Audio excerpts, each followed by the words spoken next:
இப்போ cyber bullying இந்த மாதிரிலாம் இப்போ எல்லாருமே அதில் வந்து சிக்கிறது உண்டு. இப்போ அதில் குழந்தைகள் சிக்கி அதில் நிறைய பேர் ஸ்ட்ரெஸ் ஆகி நிறைய பேர் சூசைட் லெவலுக்குலாம் போகிறாங்க. இதை ஃபர்ஸ்டே வந்து பேரண்ட் வந்து எப்படி அதை கண்டுபிடிச்சி அவங்களுக்கு ஒரு சப்போர்ட்டிவாக எப்படி இருக்கலாம்? மேம், சைபர் புல்லிங் வந்துட்டு இப்போ அது ரொம்ப பெரிய விஷயம்.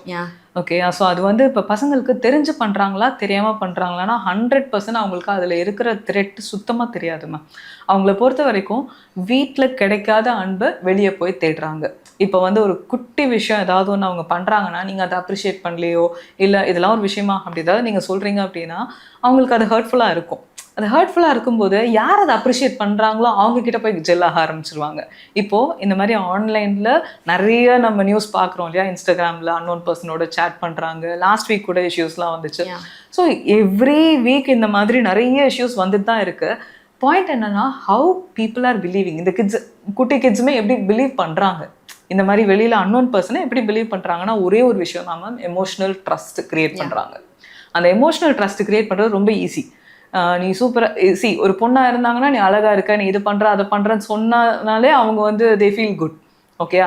ஏன் இதை அவங்க யாரோ ஒருத்தர் சொல்லும்போது நல்லா இருக்குன்னா வீட்டில் வந்து அதை சொல்லாமல் நீ வந்து குண்டாக இருக்க, கருப்பாக இருக்க, இந்த கலரில் இருக்க, அந்த கலரில் இருக்க, நீ இந்த மாதிரி ட்ரெஸ் பண்ண, அது ட்ரெஸ் பண்ணால் நல்லா இல்லை, நீங்கள் ஃபுல்லாக குறையாவே வீட்டில் கேட்கும்போது வெளியில் யாருன்னே அவங்களுக்கு ஃபேஸ் தெரிய போகிறதே இல்லை. இருந்தாலும் நீ ரொம்ப அழகாக இருக்க, நீ பேசுகிறது ரொம்ப அழகாக இருக்கு, இப்படிலாம் சொல்லும்போது they feel so good.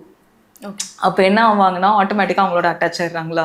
Very easy ma'am. இந்த மாதிரி ட்ரஸ்ட்டை க்ரியேட் பண்ணிவிட்டு கொஞ்சம் டைமில் ஒரு 4-5 சாட்ஸ்க்கு அப்புறமே அவங்கக்கிட்ட பிக்ஸ் கேட்குறது, இல்லை கிரெடிட் கார்டு நம்பர் கேட்குறது, அது கேட்குறது, இல்லை கேம்ஸ்க்கு வான்னு சொல்கிறது, இந்த இடத்துக்கு தனியாக வான்னு சொல்கிறது, இது எல்லாமே பண்ணுவாங்க.